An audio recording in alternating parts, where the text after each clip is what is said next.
Hai, selamat datang di 行くぞてめえら。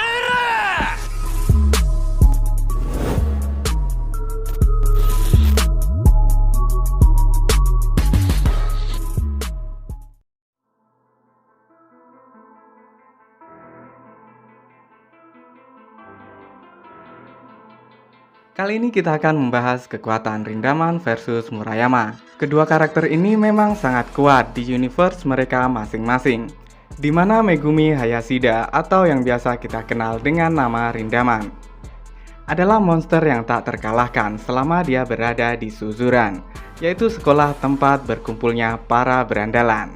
Suzuran adalah sekolah paling sulit ditaklukkan dibanding sekolah lain di Toarushi. Jadi menjadi yang teratas di Suzuran adalah impian semua orang, dan Rindaman ada di titik itu tanpa bisa dikalahkan. Meskipun dia tidak memiliki keinginan sedikit pun untuk memimpin Suzuran, mengingat dia adalah seorang lone wolf atau serigala penyendiri dan tidak memiliki faksi.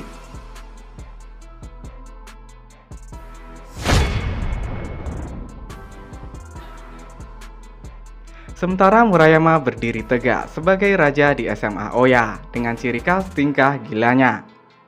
Mulai dari tertawa saat menerima pukulan, hingga melakukan hal-hal gila yang tidak akan dilakukan oleh orang lain, seperti menerobos dan memaksa masuk ke markas Daruma Ika untuk menantang pemimpin mereka, yaitu Hyuga Norihisa, yang terkenal brutal dan sangat haus akan perkelahian. Simpelnya, Murayama tidak hanya kuat, tetapi juga bernyali besar.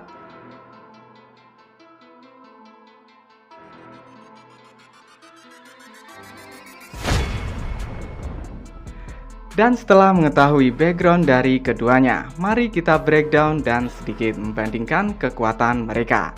Dan kita mulai dari sifat dan kepribadian.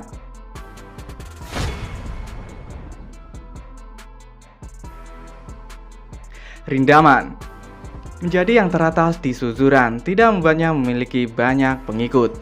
Alih-alih membentuk faksi dan memimpinnya, dia justru tidak memiliki banyak teman. Dia tidak akan berbicara dengan sembarang orang, karena sekali lagi dia adalah seorang lone wolf. Dia tidak memiliki ketertarikan untuk menaklukkan Suzuran. Baginya, bertarung dan bertarung untuk menjadi penguasa adalah hal bodoh yang membuang waktu. Kalimat tersebut disampaikan kepada Takia Genji saat Genji lagi-lagi menantang Rindaman untuk kesekian kalinya. Dan seperti yang kita tahu, Genji tetap tidak bisa mengalahkan Rindaman.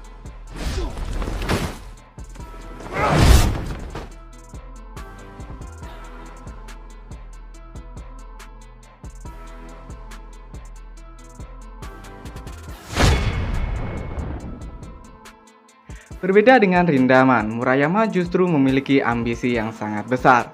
Dia berhasil menjadi orang pertama yang menahan 100 pukulan, yang sebelumnya dipegang oleh Hideto Furuya dengan 98 pukulan. Keberhasilannya mengantarkan Murayama menjadi leader sekaligus legenda SMA Oya.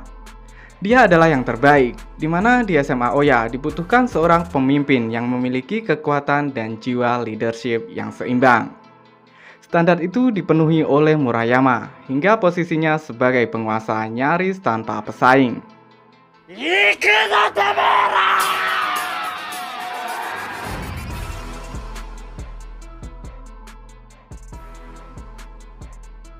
Gangguan internal dari Oya ditimbulkan oleh Todoroki, yaitu siswa penuh waktu yang sangat ingin menggulingkan tahta Murayama. Meskipun sosok Todoroki sangat kuat jika dibandingkan dengan siswa penuh waktu lainnya, faktanya hal itu belum cukup untuk merebut kepemimpinan dari tangan Murayama yang memiliki level kekuatan yang berbeda. Dua kali mereka bertarung, dua kali juga Murayama menghajar sekaligus menenggelamkan mimpi Todoroki.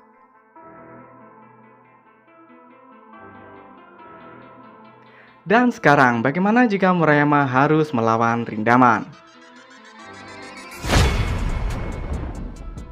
Meskipun dia berhasil menahan 100 pukulan dari SMA Oya, apakah ada jaminan dia bisa menahan pukulan dahsyat dari Rindaman? Rindaman sendiri sejak SMP sudah berhasil mengalahkan kumpulan para preman.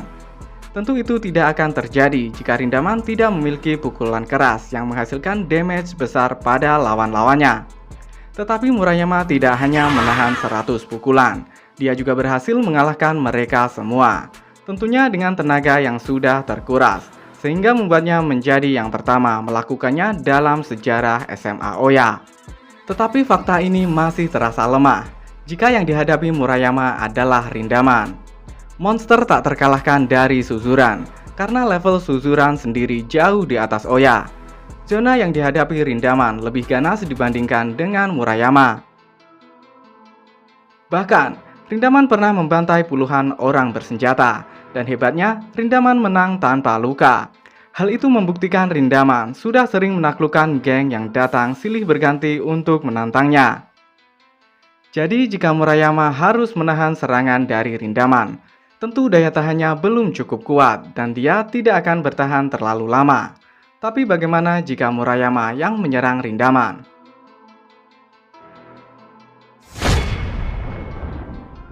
Seperti yang kita tahu, Rindaman tidak hanya kuat dalam serangan. Dalam bertahan pun dia luar biasa hebat. Petarung ganas seperti Takia Genji misalnya. Petarung ganas seperti Takia Genji misalnya belum mampu untuk menjatuhkan Rindaman. Genji harus puluhan kali menantang Rindaman untuk menjatuhkannya. Itu pun hanya mundur dan jatuh dengan satu lutut, belum sepenuhnya tumbang. Jadi Murayama harus melakukan hal yang sama jika ingin menaklukkan Rindaman. Itu pun tidak ada jaminan Rindaman bisa dijatuhkan. Jadi Rindaman sudah unggul dalam attack maupun defense. Tetapi apakah tidak ada kelebihan Murayama yang bisa digunakan untuk melawan Rindaman? Ada, yaitu kecepatan.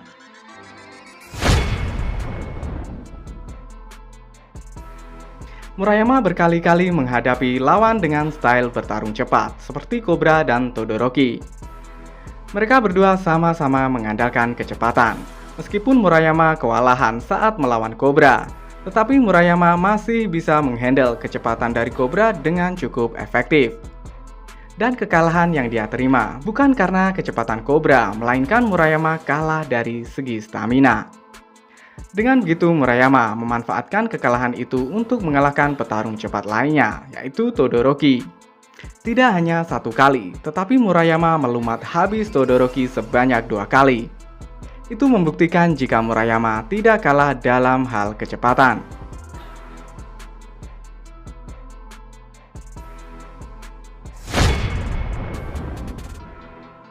Sedangkan Rindaman bukanlah tipe fighter yang berfokus pada kecepatan, mengingat hal itu bukan masalah besar baginya. Mengandalkan defense dan kekuatan pukulan saja sudah cukup untuk mengatasinya. Misalnya jika Rindaman berada di posisi Murayama saat melawan Cobra, Rindaman bisa jadi kalah dari segi kecepatan. Tetapi saat Rindaman melayangkan pukulan, hampir bisa dipastikan Cobra tidak akan bertahan terlalu lama. Jadi hal serupa juga akan terjadi jika Murayama melawan Rindaman dengan kecepatannya. Rindaman tetap masih terlalu sulit untuk dikalahkan. Dalam dunia baku hantam, skill bertarung sangatlah penting, tetapi pengalaman tidak kalah pentingnya. Orang kuat akan kalah dengan orang yang basically biasa-biasa saja tetapi berpengalaman. Seperti karakter Tsukumo misalnya, dia dikenal sebagai tangan kanan Kohaku. Dia sebenarnya tidak terlalu kuat untuk orang yang satu generasi dengannya. Tetapi dengan segudang pengalaman, dia berperan penting dalam membantu pasukan Sword untuk menjalani misi terakhir, yaitu menghancurkan pasukan Kuryu. Hal tersebut didasari dari pengalaman yang dia dapat selama belum bergabung dengan geng Mugen. Kembali pada Rindaman dan Murayama yang memiliki pengalaman yang sama, mereka imbang dari segi pengalaman. Murayama sudah sering ikut berperan dalam memimpin pasukan Oya yang bergabung dalam anggota Sword dengan misi melindungi kota, mulai dari melawan pasukan Mighty Warrior, Dove yang dipimpin oleh Ranmaru, sampai puncaknya, Murayama membantu Sword memberantas habis Kuryu sampai ke akar-akarnya. Tidak hanya itu, Murayama juga menjadi pemimpin tertinggi Oya saat bertempur melawan Kidra. Dan saat itu Murayama berhasil menang melawan pemimpin Kidra. 行くぞてめえら。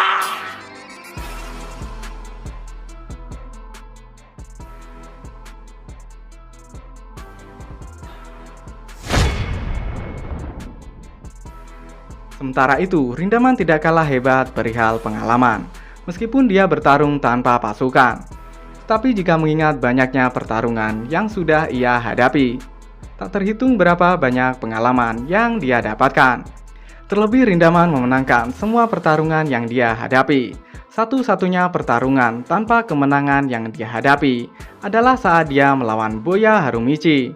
Itu pun berakhir imbang, bukan kekalahan. Meskipun Rindaman tidak mengetahui jika pertarungan tersebut berakhir imbang, tetap saja Rindaman tidak terkalahkan. Boya pun tidak merasa bahwa dia berhasil menumbangkan Rindaman. Dia justru merasa Rindamanlah yang mengalahkannya, karena faktanya pertarungan mereka berakhir imbang. Dengan demikian, sampailah pada titik yang membosankan, di mana tidak ada orang yang mengalahkannya. Hal serupa juga terjadi pada Murayama, karena di tempat teratas tidak selamanya menyenangkan, seperti saat Murayama merasa iri dengan ketatnya persaingan di penuh waktu. Semua faksi memperebutkan posisi puncak, sementara Murayama tetap di zona nyaman tanpa gangguan. Baik Murayama maupun Rindaman pada akhirnya sama-sama berada di titik jenuh. Mereka membutuhkan tantangan baru. Sampai pada akhirnya mereka meninggalkan singgasananya masing-masing. Rindaman memutuskan untuk menjadi petarung profesional setelah dia lulus. Sementara Murayama memutuskan untuk menjadi pekerja demi membeli sepeda motor, karena tujuan Murayama selanjutnya adalah bergabung dengan Sano Rengokai. Final conclusion dari teori Rindaman versus Murayama dimenangkan oleh Rindaman dengan keputusan mutlak. Rindaman unggul dari berbagai aspek, sementara Murayama memiliki level yang masih berada di bawah Rindaman. Sekian pembahasan kita kali ini, dan bagi yang ingin request silahkan tulis di kolom komentar. Thank you guys so much for watching, and I will see you in the next one.